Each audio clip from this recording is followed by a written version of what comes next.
Hey, what's up guys? It's Limitless here. Hope you guys are having a great day. Mine's I'm kinda sick today. Anyway, I wanted to get this story out for you guys while I was thinking about it. So, I actually still have this bro. You know, I've known him for practically forever, but for all intents and purposes, we're gonna call him Mark. And this man, like, let's just say from when we were kids up to now, he's never beaten me in anything we've done together, you know, competitively or otherwise. So when the game Dying Light came out, for those of you that don't know, that's a zombie game. Anyway, I took a look at it. You know, I had played Dead Island. It was amazing. I probably played it 30 times. It was a fun game, you know. So I decided, hey, you know what? I'm going to spend some time with the bro. You know, he mentioned that he wanted to hang out, so we hung out on the first day it released. And this man, we were playing for a few hours, you know, just getting used to killing the zombies and all that. And when we first got into the game, I had said, oh man, this is so close to Dead Island. I know exactly what I'm doing. And that was because it's made by the same developers and all that. You know, it's made by the same people, so obviously I knew what I was doing because I'd played Dead Island so much. So anyway, after we got through playing, you know, handful of hours together on release night of Dying Light, this man, he tells me, he says, hey, what level are you? And he only mentioned one skill tree because at the time on release there were only 3 skill trees. I believe there's 5 now. Anyway, so the thing was, he and I were only training strength because we were out there meleeing zombies. You know, to level up like Survivor and all that, you have to, you know, do like quests and stuff like that, turning packages, whatnot, like disaster relief packages. And to level your agility, you have to go and do like parkour and stuff like that. So we weren't doing any of that. We were just going around killing zombies, you know, enjoying the game for what we wanted it to be then. So I was taking care of, you know, whatever quest with him in his world. So, I mean, big shock. I'm helping him in his world. It's not surprising that he's got a little bit of a lead on me. But I mean, I wasn't playing competitively and I didn't know that he was at the time. Then, little did I know, he comes up with a big brain moment, you know, asking me what level I am.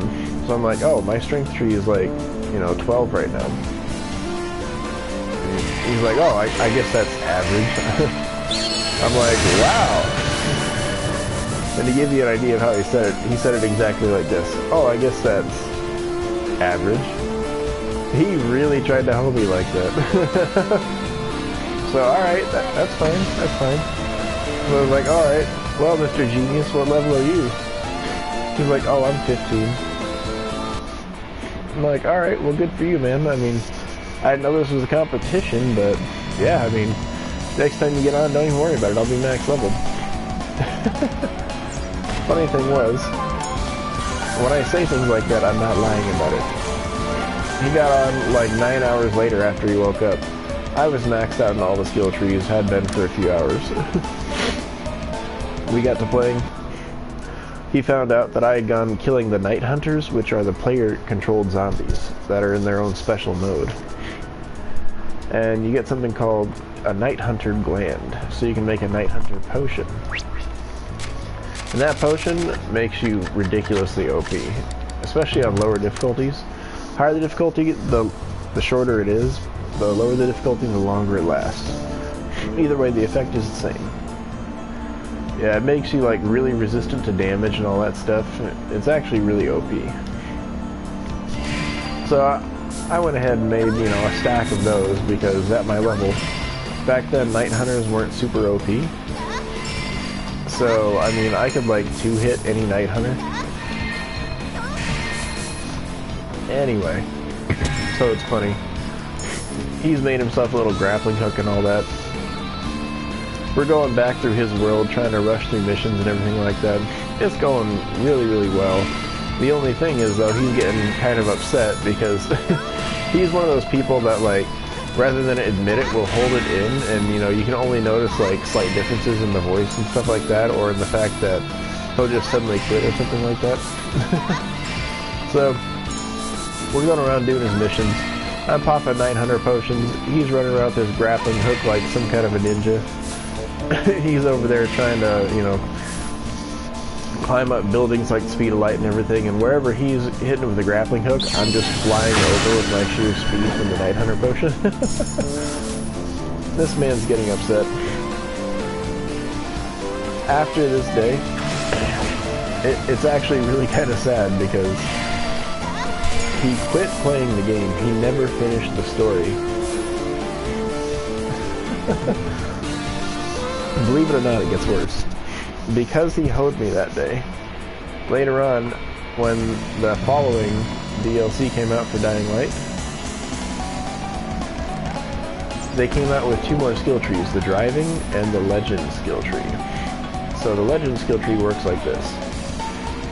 You have to max any one of the other 4 skill trees before you can start accruing any experience in legend.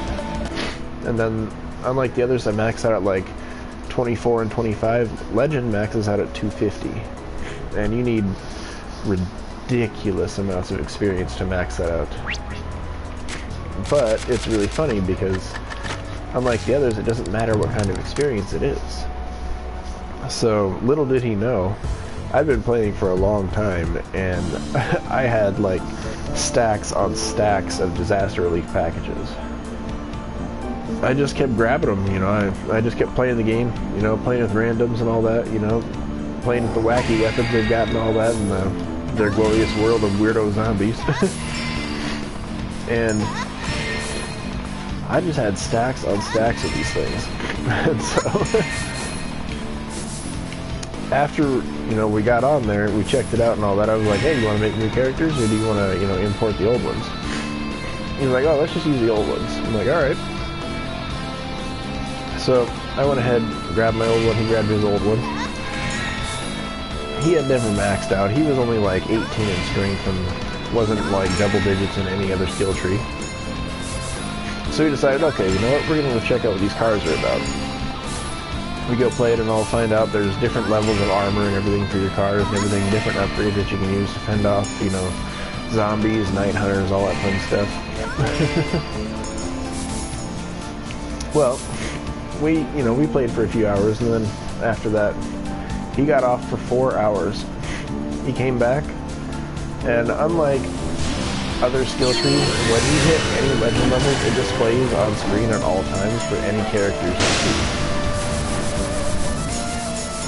So imagine his shock when he came back and the absolute hardest, most savage skill tree, the legend, was completely maxed out at 250 on the screen right next to my name. That's right, I went and I turned in all of my disaster relief packages, and I hit 250 in minutes.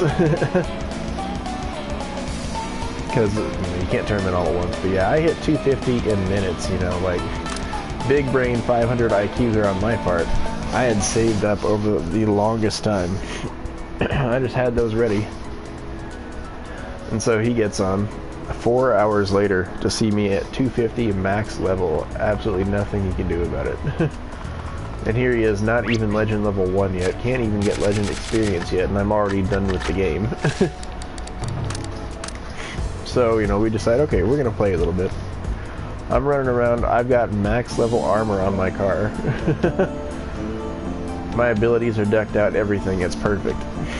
I'm outrunning him in his car, no problem. My turbo is way better than his, my armor is way better than his, and I even gave him some armor. I just didn't give him the best of the best armor because, you know, he was a really huge jerk to me that day. So, you know, I gave him like level 3 armor, whereas I'm rocking like the military armor.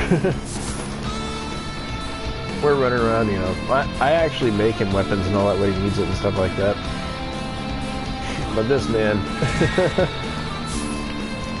you can tell in his voice, like I mentioned before, that he's just kind of upset about this. Like, you know, I guess he thought this was going to be like a new beginning thing. He was going to finally take me or something. And this man, he doesn't know that he got set up for a huge hoe.